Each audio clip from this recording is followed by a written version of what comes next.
देख रहे हैं सुदर्शन न्यूज।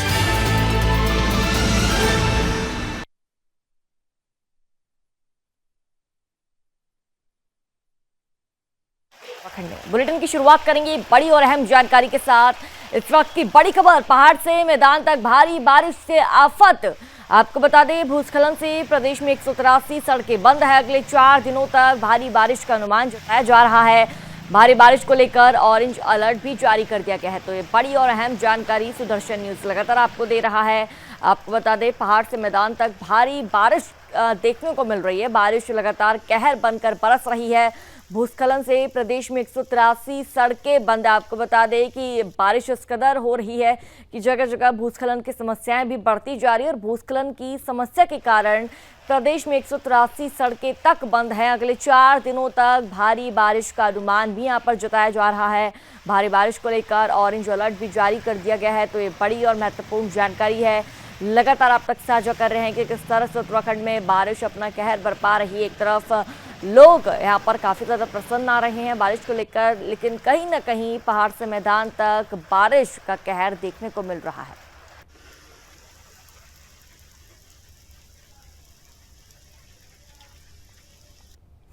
तो यहाँ पर रुक करेंगे अगली बड़ी खबर की और जानकारी आपको दे दें कि हरिद्वार में शिव भक्तों का जनसैलाब उमड़ रहा है।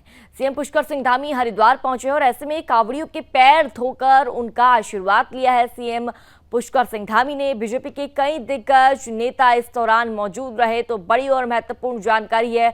आपको बता दें, कांवड़ यात्रा की शुरुआत हो चुकी है और ऐसे में हरिद्वार में शिव भक्तों का तांता लगा हुआ है। शिव भक्तों का जनसैलाब उमड़ रहा है, देखने को मिल रहा है। और एक बड़ी जानकारी आपको दे दें कि सीएम पुष्कर सिंह धामी इस दौरान हरिद्वार पहुंचे, जहां उन्होंने कांवड़ियों से बातचीत की है। कांवड़ियों के पैर धोकर उनका आशीर्वाद मुख्यमंत्री पुष्कर सिंह धामी द्वारा लिया गया है। और आपको बता दें कि बीजेपी के कई दिग्गज नेता, तमाम कार्यकर्ता इस दौरान पुष्कर सिंह धामी के साथ मौजूद रहे। तो ये बड़ी जानकारी है। तस्वीरें भी आपको दिखा रहे हैं कि किस तरह से कांवड़ियों का जत्था ही रवाना हो रहा है और ऐसे में मुख्यमंत्री पुष्कर सिंह धामी हरिद्वार पहुंचते हैं, कांवड़ियों के पैर धोते हैं और उनसे आशीर्वाद भी लेते हैं।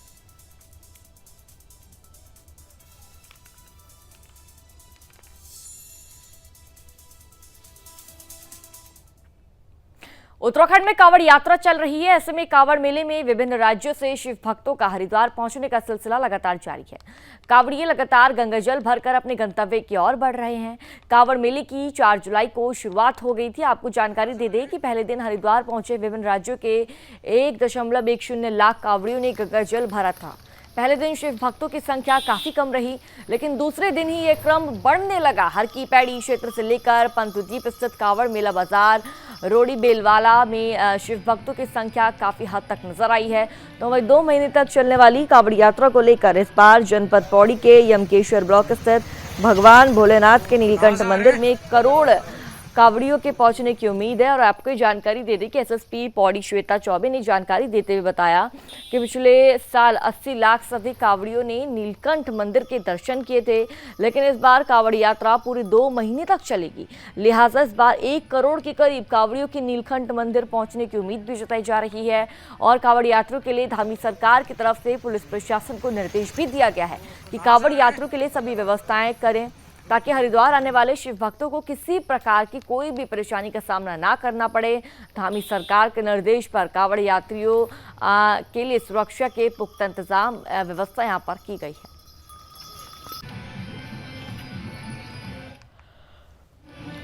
देखिए, पिछली बार जो है नीलकंठ में पिछली बार 1 महीने में 87 से 88 लाख आए थे और इस बार चूंकि अधिक मास भी है और जो हमारा सावन का महीना है वो लगभग 2 महीने जो है ये कांवड़ चलेगी, तो उस हिसाब से लगभग जो है 1 करोड़ के पार ही जाएंगे। तो समग्र शिक्षा के कार्यों में उत्तराखंड अव्वल। आपको बता दें, अच्छा प्रदर्शन करने वाला राज्यों में उत्तराखंड शामिल हुआ है। हिमाचल और उत्तर प्रदेश से आगे निकला उत्तराखंड राज्य। स्कूलों में कक्षाओं के निर्माण में प्रगति लगातार देखने को मिल रही है। आपको बता दें, स्कूलों में जो कक्षाओं के निर्माण है, कक्षाओं का स्ट्रक्चर है, उसमें लगातार प्रगति अब देखने को मिल रही है। समीक्षा बैठक में इसका खुलासा हुआ है। तो बड़ी जानकारी आपको बता दें, उत्तराखंड के मुख्यमंत्री पुष्कर सिंह धामी की नेतृत्व वाली सरकार में राज्य एक अच्छे राज्य में अच्छा प्रदर्शन करने वाला राज्य में शामिल हुआ है उत्तराखंड। और आपको बता दें कि समग्र शिक्षा के कार्य में उत्तराखंड की अव्वल दर्जा उत्तराखंड को मिला है। और आपको जानकारी दे रही है कि अच्छा प्रदर्शन करने वाला राज्य में उत्तराखंड शामिल हुआ है।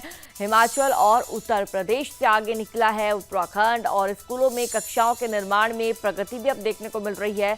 समीक्षा बैठक में इस चीज का बड़ा खुलासा हुआ है। तो ये बड़ी जानकारी है। सुदर्शन न्यूज आपको लगातार बता रहा है कि किस तरह से उत्तराखंड में पुष्कर सिंह धामी की सरकार के नेतृत्व में उत्तराखंड अव्वल दर्जे पर पहुंच चुका है शिक्षा के क्षेत्र में। और साथ ही बता दें कि स्कूलों में कक्षाओं के निर्माण में प्रगति भी देखने को मिल रही है। उत्तराखंड के सीएम पुष्कर सिंह धामी ने शनिवार को मुख्यमंत्री कैंप कार्यालय में अपनी सरकार नागरिक सेवाएं आपके द्वार योजना का फ्लैग ऑफ किया। देहरादून के नागरिकों को एक फोन कॉल पर अपनी सरकार पोर्टल की नागरिक सेवाएं उनके द्वार पर उपलब्ध होगी। मुख्यमंत्री ने यह भी कहा कि नागरिकों को उनके घर पर जाकर जनसेवा केंद्र के माध्यम से सेवाएं उपलब्ध कराए जाने की शुरुआत की गई है। ये सेवा जल्द ही राज्य के अन्य स्थानों पर भी शुरू की जाएगी। मुख्यमंत्री ने कहा कि सरकार की प्राथमिकता है कि नागरिक सेवाओं का लाभ आमजन को उनके घर पर ही मिल जाए। अभी तक 575 सेवाएं ऑनलाइन रूप से अपनी सरकार पोर्टल पर उपलब्ध कराई गई है।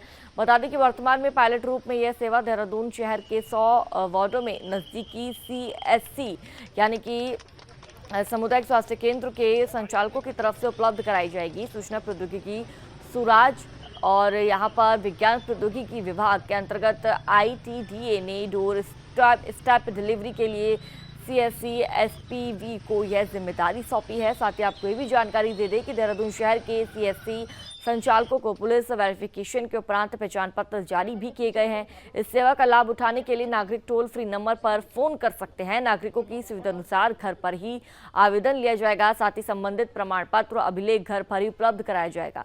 भविष्य में दूर दराज क्षेत्रों में निवास करने वाले वरिष्ठ नागरिकों को इस सेवा से विशेष लाभ होगा। नागरिक सेवाएं आपके द्वार योजना का फ्लैग ऑफ मुख्यमंत्री पुष्कर सिंह धामी द्वारा किया गया है। मैडम भाई साहब सर भाई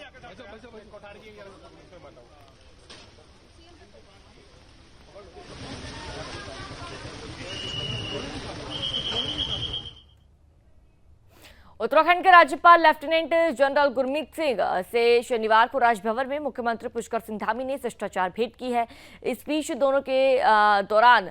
दौरान दोनों के बीच काफी देर तक बातचीत हुई है। साथ ही इस दौरान उनके मध्य राज्य के विभिन्न विकास योजनाओं और समसामयिक विषयों पर भी चर्चा हुई।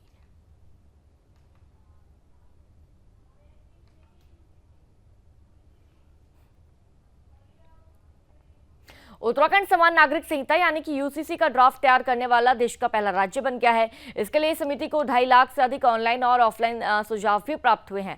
जल्द ही देवभूमि उत्तराखंड में #यूनिफॉर्म सिविल कोड लागू किया जाएगा। इसी कड़ी में सीएम पुष्कर सिंह धामी ने कहा कि UCC को लेकर अपना रुख को साफ इस दौरान उनके द्वारा किया गया है। उन्होंने कहा कि विशेषज्ञ समिति ने ड्राफ्ट तैयार कर लिया है। कमेटी अब उसकी रिपोर्ट का संकलन भी कर रही है। आशा है कि सरकार को जल्द ड्राफ्ट रिपोर्ट मिल जाएगी। साथ ही सीएम धामी ने यह भी कहा कि समिति ने पिछले 1 साल से अधिक की अवधि में प्रदेश के अलग अलग हिस्सों में जाकर हितधारकों, समाज के विभिन्न वर्गों, धार्मिक संगठनों और प्रबुद्ध जनों से संवाद और पत्राचार के माध्यम से 2.5 लाख सुझाव प्राप्त किए हैं। और ऐसे में राष्ट्रीय विधि आयोग के स्तर पर UCC को लेकर चल रही कवायद से उत्तराखंड में UCC लागू करने में कोई देरी तो नहीं होगी। जैसे ही हमें ड्राफ्ट रिपोर्ट प्राप्त होगी, हम इसे लागू करने की दिशा में बढ़ेंगे। साथ ही मुख्यमंत्री ने यह भी कहा कि प्रदेश की जनता ने 2022 के आम चुनाव में हमें UCC पर जनादेश दिया और हमें दूसरी बार सत्ता में आने का अवसर भी दिया है। इस कारण हम UCC की दिशा में आगे बढ़ पाए हैं। मुख्यमंत्री ने यह भी कहा कि समय के साथ जो जरूरत पड़ेगी सरकार वो करेगी। अगर विशेष सत्र बुलाने की आवश्यकता होगी तो सत्र बुलाया जाएगा। उन्होंने यह भी कहा कि ड्राफ्ट रिपोर्ट प्राप्त होने के बाद सरकार जल्दबाजी नहीं करेगी, लेकिन इसे लागू करने में देरी भी नहीं लगाएगी। रिपोर्ट मिलने के बाद इसका आकलन भी किया जाएगा।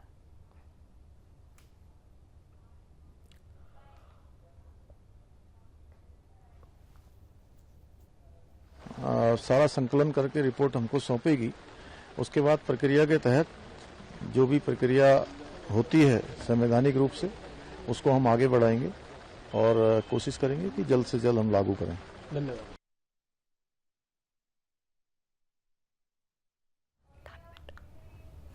तो चलिए यहाँ पर रुक करेंगे अगली बड़ी खबर। और जानकारी आपको दे दें कि उत्तराखंड से सामने आ रही है, जहां उत्तराखंड के सीएम पुष्कर सिंह धामी की अध्यक्षता में मंत्रिमंडल की बैठक हुई है। और साथ ही आपको जानकारी दे दें कि मंत्रिमंडल की बैठक में 33 प्रस्तावों पर मुहर भी लगी है।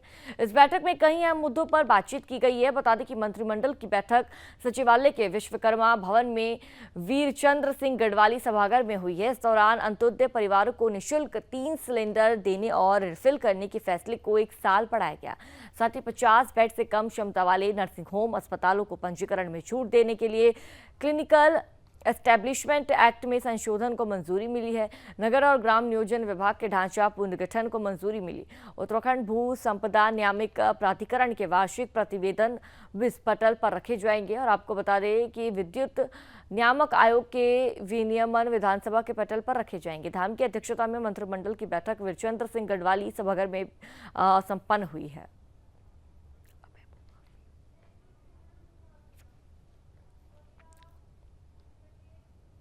उत्तराखंड में जमीनों को अतिक्रमण मुक्त कराने की धामी सरकार की मुहिम अब जोर पकड़ सकती है। अभी तक सरकार के स्तर पर जितने भी प्रयास किए गए हैं वह नाकाफी साबित हो रहे हैं। प्रदेश में नया कानून लागू होने में यहाँ पर आम आदमी को राहत मिलेगी। उत्तराखंड भूमि अतिक्रमण अध्यादेश में पहली बार निजी भूमि को भी शामिल किया गया है। नए कानून से शिकायतकर्ता सीधे डीएम से इस तरह के मामलों की शिकायत कर सकेंगे। आरोप सही साबित होने पर 7 साल या अधिकतम 10 साल तक कारावास की सजा का प्रावधान यहाँ पर किया गया है। अगर कोई व्यक्तियों का समूह या कोई संस्था किसी भी जमीन या संपत्ति पर धमकी, छल, बिना किसी कानूनी अधिकारी के बल पर कब्जा करते हैं या कब्जा करने का प्रयास यहां पर करते हैं तो इसे भी अतिक्रमण की श्रेणी में माना जाएगा। इसके अलावा ऐसे भूमि को अवैध रूप से किराए या पट्टे पर देने या कब्जे के लिए अनधिकृत संरचनाओं का निर्माण करने पर नए कानून के तहत कार्रवाई भी की जाएगी। साथ ही अतिक्रमणकर्ता को ऐसी संपत्तियों के बाजार मूल्य के बराबर जुर्माने से भी दंडित किया जाएगा।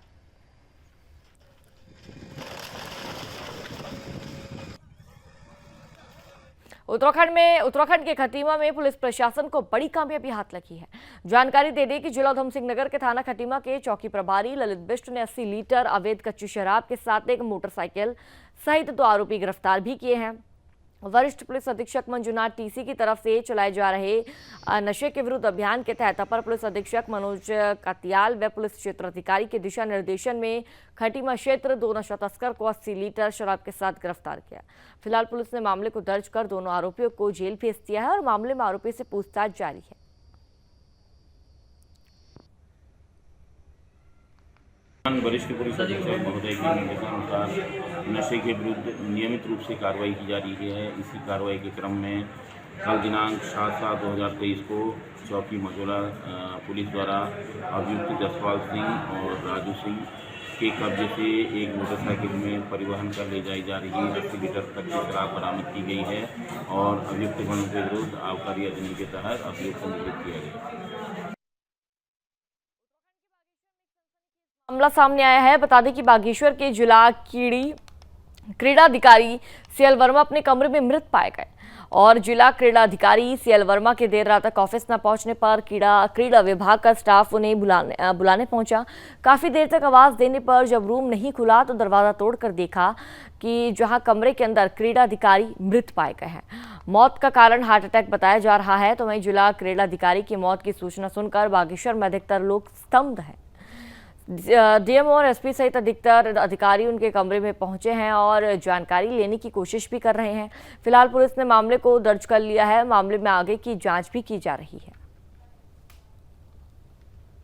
ये डिस्ट्रिक्ट स्पोर्ट्स ऑफिसर सुबह से अपने कमरे से बाहर नहीं आए थे, तो इनके जो स्टाफ है, इनका ड्राइवर है वसंत, उन्होंने आवाज़ वगैरह भी लगाई। तो जब उन्होंने, क्योंकि जाली वाला दरवाज़ा बंद था अंदर से, बाहर वाला दरवाज़ा, सॉलिड वाला दरवाज़ा बंद नहीं था, तो उन्होंने अंदर से देखा कि नीचे पड़े हुए। तो इन लोगों ने दरवाज़ा तोड़ा। दरवाज़ा तोड़कर चेक किया बॉडी को, तो बॉडी में मूवमेंट नहीं था।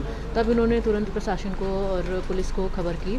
तो हम लोग सब यहाँ पर पहुँचे हैं, तो उनका डेथ पाई गई है। अब देखते हैं वो कि क्या कारण रहा है, ये तो पोस्टमार्टम में पता चलेगा। प्राइमा फेसी कोई ऐसा एविडेंस तो नहीं लग रहा है, क्योंकि दरवाज़ा अंदर से बंद था। और कल भी जैसे भी मुलाकात हुई थी, कल भी ऑफिस में एक मीटिंग के सिलसिले में मुलाकात हुई, शाम को भी बैडमिंटन हॉल में मेरी मुलाकात हुई थी। तो ऐसा मुझे कोई डिप्रेशन हो या कुछ हो, कोई परेशानी हो, ऐसा भी कोई साइन नहीं था। डेथ का रीजन्स तो पोस्टमार्टम में।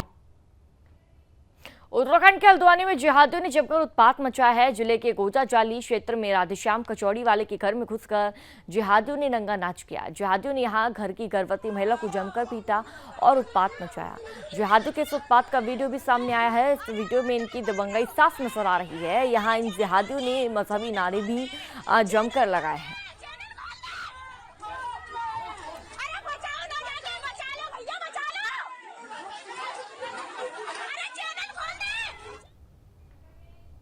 जिलाधिकारी हिमांशु खुराना ने चमोली जनपद के सबसे दूरस्थ सीमांत गांव घेस पहुंचे और स्थानीय लोगों से पारंपरिक वाद्य यंत्रों और मांगलिक गीतों के साथ जिलाधिकारी का भव्य स्वागत लोगों द्वारा किया गया।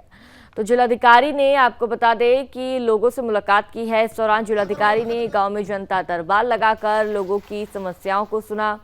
जनता दरबार में आसपास के लोग शामिल हुए, जहां लोगों ने बिजली पानी के साथ अन्य समस्याओं को रखा, जिसके बाद जिलाधिकारी ने स्थानीय लोगों की समस्याओं को ध्यानपूर्वक भी सुना।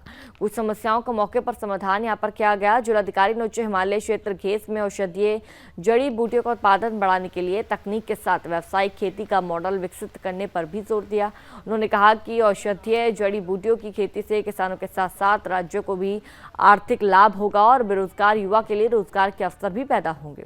उन्होंने जड़ी बूटी उत्पादन और विपणन की सुविधाओं को सरल बनाने को लेकर गहनता से चर्चा करते हुए किसानों से सुझाव भी लिए हैं।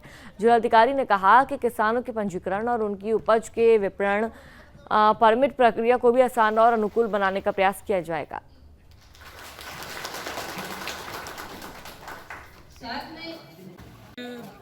हमारी पूरी टीम द्वारा घेस जो हर्बल विलेज भी घोषित हुआ है उसका एक हमने निरीक्षण किया। यहाँ पर एक विस्तृत रूप से कुटकी का उत्पादन किया जा रहा है और हर्बल एरोमेटिक प्लांट्स के कल्टीवेशन में अग्रणी भूमिका निभाई है पूरे राज्य में। इसके बाद जो यहाँ स्थानीय लोग हैं और आसपास के गांववासी हैं उनके साथ एक बैठक भी की है।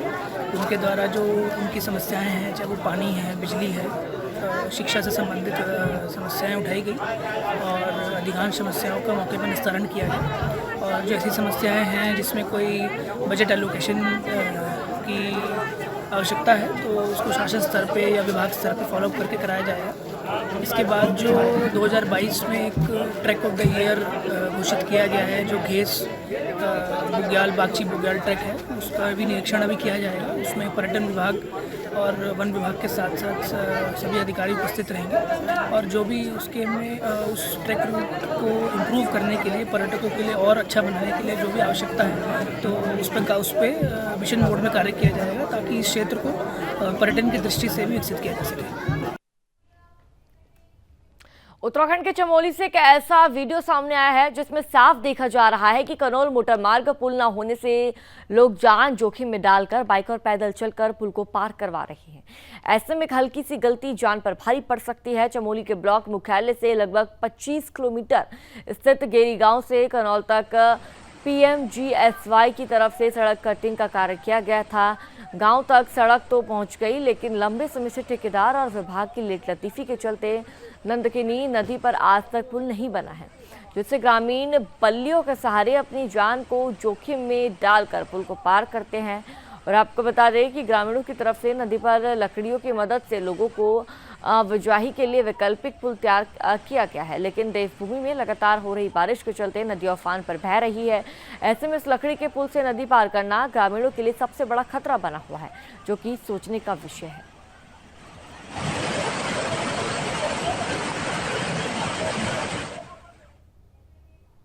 तो यहाँ पर रुक करेंगे अगली बड़ी खबर की और बड़ी जानकारी आपको बता दें, उत्तराखंड में आफत की बारिश हो रही है और उच्च हिमालयी क्षेत्रों में पर्यटकों के जाने पर रोक लगा दी गई है। नदियों का जलस्तर बढ़ता जा रहा है। नदियों का जलस्तर बढ़ने पर सावधानी बरतने की सलाह प्रशासन द्वारा दी जा रही है। डीएम ने जिलों को लेकर अलर्ट भी जारी कर दिया है, क्योंकि लगातार देवभूमि उत्तराखंड में बारिश देखने को मिल रही है और ये बारिश आफत बनकर देवभूमि वासियों के लिए गरज रही है। और साथ ही आपको बता दें कि इस दौरान जो वहाँ पर पर्यटक क्षेत्र है वो भी ठप पड़ता हुआ नजर आ रहा है, क्योंकि लगातार जल भराव की समस्या देखने को मिल रही है, भूस्खलन की समस्या देखने को मिल रही है, जिसके कारण पर्यटक भी काफी ज्यादा परेशान नजर आ रहे हैं।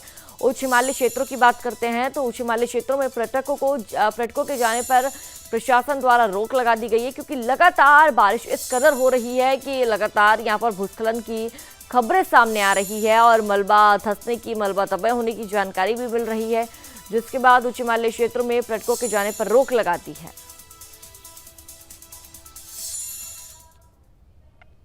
उत्तराखंड में पिछले कई दिनों से लगातार बारिश से आम जीवन अस्त व्यस्त हो गया है। लोगों को आने जाने में काफी ज्यादा दिक्कतों का सामना करना पड़ रहा है। पर्वतीय क्षेत्रों की अगर बात करते हैं तो पर्वतीय क्षेत्रों में बारिश देखने को मिल रही है, जिसका असर मैदानी क्षेत्रों पर देखने को मिल रहा है। मैदानी क्षेत्रों में भी लगातार बारिश हो रही है, जिसके चलते नदी नाले उफान पर हैं। लालकुआ विधानसभा के चौरगलिया शेर नाले का जलस्तर उफान पर है, जहां जो एक कार शेर नाले के पानी के बहाव में बह गई। गनीमत ये रही कि कार के अंदर सवार लोगों ने गाड़ी से कूदकर अपनी जान बचाई। कार नाव की तरह पानी के बहाव में बहने लगी, तो जिला प्रशासन व पुलिस प्रशासन की तरफ से लगातार लोगों को सुरक्षित जगहों पर जाने की हिदायत दी जा रही है।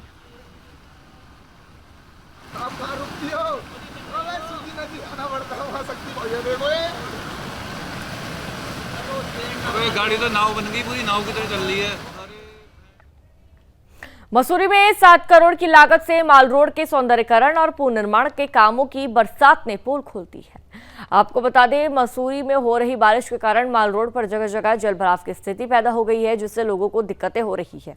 मसूरी माल रोड की सड़कें बारिश का पानी जमा है, जिसके कारण झील बन गई है और कई लोग इस झील का आनंद लेते हुए भी नजर आ रहे हैं। स्थानीय लोगों ने मसूरी माल रोड पर किए गए कार्य की गुणवत्ता पर सवाल उठाते हुए कहा कि मसूरी में लोक निर्माण विभाग द्वारा जिस ठेकेदार को माल रोड के काम यहाँ पर सौंपा गया था, उसको कार्य करने का कोई अनुभव ही नहीं है, जिसमें माल रोड के पुनर्निर्माण और सौंदर्यीकरण का कार्य बेहद ही ज़्यादा खराब गुणवत्ता का हुआ है और ऐसे में कार्य समय पर पूरा नहीं हो पा रहा है। स्थानीय लोगों द्वारा सरकार से मांग की है कि माल रोड के पुनर्निर्माण के कार्यों में अधिकारियों पर कार्रवाई और ठेकेदार को ब्लैकलिस्ट कर जनता के पैसों की बर्बादी का वसूली से करनी चाहिए और माल रोड को जल्द से जल्द ठीक कराया जाए।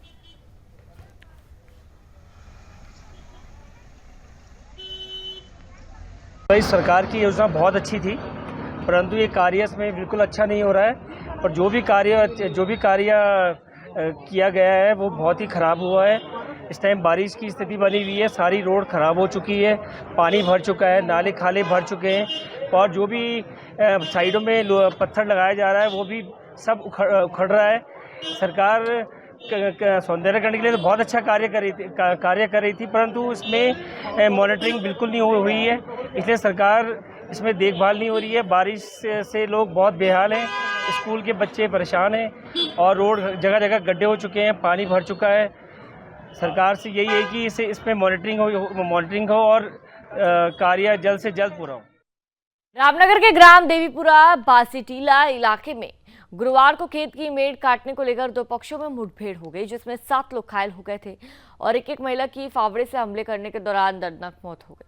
महिला का बेटा जो इस घटना में गंभीर रूप से घायल हो गया था। घटना के संबंध में जानकारी देते हुए कोतवाल अरुण कुमार सैनी ने बताया कि इस मामले में मृतक के पुत्र की ओर से दी गई तहरीर के आधार पर आरोपियों के खिलाफ मामला दर्ज कर लिया है और आगे की जांच की जा रही है। और आपको रामनगर से जानकारी दे दे, 7 लोग घायल हुए हैं। हादसे के दौरान एक महिला की मौत की खबर भी सामने आई है।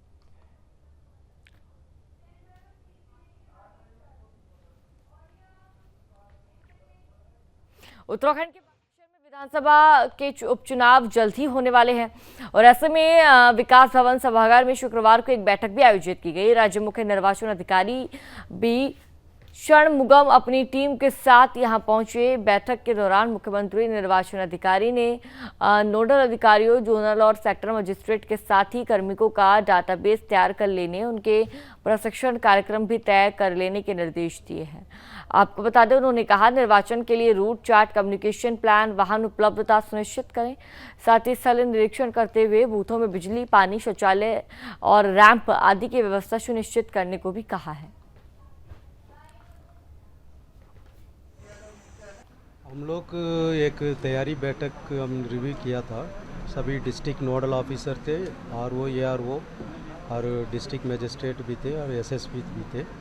हम लोग इनका बेसिक तैयारियां हैं और इनके पास पोलिंग बूथ से क्या क्या मिनिमम फैसिलिटीज़ है और इलेक्टोरल रोल का अप टू डेट है नहीं है और ईवीएम की अवेलेबिलिटी और इनका जितना भी नोडल ऑफिसर है, एक्सपेंडिचर मॉनिटरिंग, ट्रेनिंग और मूवमेंट प्लान, कम्युनिकेशन प्लान, इस सभी को हमने एक रिव्यू किया है। इन लोग पूर्व की आंकड़ा के सापेक्ष अब ये लोग पूरा डाटा निकाल के क्या क्या चीज़ इनका पूर्व में घटने आए थे उसी प्रकार का आगे इसका जो भी अच्छे सुचारू रूप से चलाने के लिए इन्होंने योजना बनाया है। इसको हम लोग अपने टीम के द्वारा हमने पूरा इसका प्रेजेंटेशन देखा है और इनका प्रिपरेशन अभी सेटिस्फैक्ट्री है। और बाकी जो कमीशन की नए गाइडलाइंस आए हैं, कुछ लेटेस्ट जो गाइडलाइंस है, इसका हम लोग इनका जानकारी दे दिया गया है और फ्यूचर में जैसे भी इलेक्शन का अनाउंसमेंट होगा बाकी ये लोग पूरा अपनी तैयारी के साथ है। वोटर टर्नआउट बढ़ाने के लिए किस तरह से आयोग या प्रशासन काम कर रहा है? सो हम लोग इनका पोलिंग बूथ वाइज इसका लो टर्नआउट पोलिंग बूथ का आइडेंटिफाई करेगा और इसका किस वजह से ये वोटर टर्नआउट कम हो रहा है उसका पूरा एक माइक्रो एनालिसिस करके। उत्तराखंड वन अनुसंधान केंद्र अपनी कई उपलब्धियों के लिए जाना जाता है। जैव विविधता और पर्यावरण संरक्षण के क्षेत्र में वन अनुसंधान केंद्र ने कई कामयाबी हासिल की है। इसी के तहत अनुसंधान केंद्र ने लालकुआ में पहला जन स्वास्थ्य वाटिका यानी कि पब्लिक हेल्थ गार्डन भी तैयार किया है, जिसका शुभारंभ प्रमुख वन संरक्षक उत्तराखंड अनु मालिक ने किया। अनुसंधान केंद्र ने पब्लिक हेल्थ गार्डन को आम जनता को आज से समर्पित भी कर दिया है, जहां आम जनमानस पब्लिक हेल्थ गार्डन में आकर अपने स्वास्थ्य से संबंधित पौधों की जानकारी ले सकता है। प्रमुख वन संरक्षक अनूप मालिक ने यह भी जानकारी दी कि अनुसंधान केंद्र की यह बड़ी उपलब्धि है, जहां करीब 3 हेक्टेयर के क्षेत्रफल में 240 से अधिक औषधि युक्त पौधों को सुरक्षित करने का कार्य किया गया है। यह भी जानकारी दी कि पब्लिक हेल्थ गार्डन में आने वाले लोगों को औषधि पौधों के बारे में जानकारी दी जाएगी, जिससे कि आम आदमी औषधि पौधों को अपने दिनचर्या में शामिल कर सके।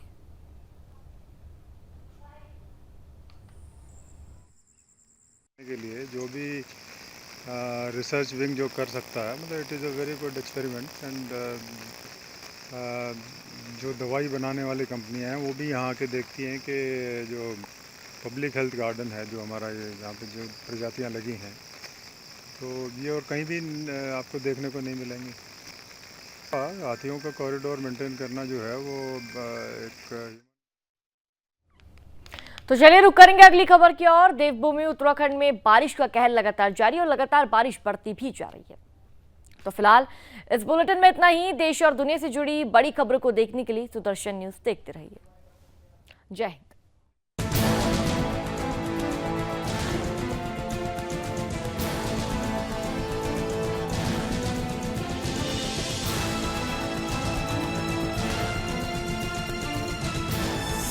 आप देख रहे हैं सुदर्शन न्यूज।